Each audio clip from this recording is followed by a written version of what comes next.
در خوجگی دهخانی به نام الهام از یون خوجگی از روزهای مساعد هوا استفاده نموده به جمع‌آوری حاصل پخته مشغول هستند. این پخته‌های شکفته حاصل دیوم میباشند. امسال ما در میدان 13 گکتار کشتی پنبه‌دانه گذراندیم که چخیری که حاضر شما شاهد حال هستید. ما امسال از هر گکتار در این چنک یکم 27 سنتنی حاصل به دست آوردیم و باوری هست که تا آخر موسم باز 10 سنتنی دیگه ما حاصل به دست بیاریم و جمع 37 سنتنی تا 40 سنتنی ما به دست آوردن امسال در نظر داریم.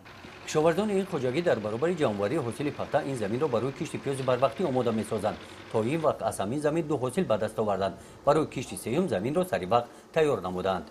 ما سپتامبر سال گذشته پیاز بروقتی کار دادیم. ماه ایون پیاز گرفتیم، یک گکتار پیاز کرده بودیم، 65 تن پیاز حاصل گرفتیم و بازارهای شهر، بازارهای مرکز جمهوری روان کرده فروختن.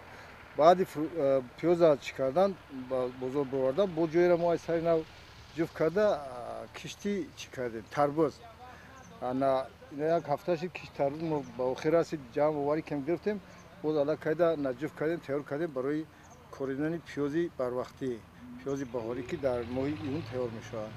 برای کشت با صفت پیاز بروقتی رهبریت این خوجگی متخصصان را از شهر ترسونزاده دعوت کردند.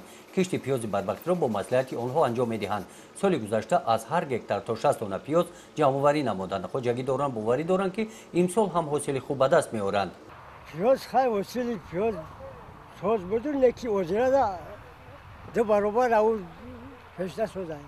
کشاورزان جماعت دهات توگرک ناحیه واسه از مساعده آب و هوای فصل تیرما استفاده نموده کوشش می‌نمایند که جمع‌آوری حاصل پخته و کشت پیاز بروقتی را سری وقت به انجام رسانند.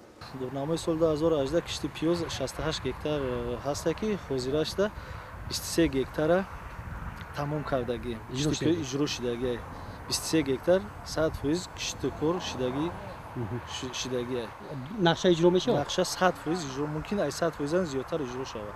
در میدان پخته‌زار حاصل بسیار است. برای آنکه پخته زیر باران امانت خوجگیداران چینکچیان را هوسمند می‌گردانند. ارزش چینک پخته را از 50 درم تا 70 درم برداشتند. کوشش دارند که تا آغاز بارانگری‌ها حاصلی در زمین مانده پخته را پورا جمع‌آوری می‌نمایند. گزارش خواجه نظری خدای نظر ظهوروف از ناحیه واسه برای برنامه اطلاعاتی نوید.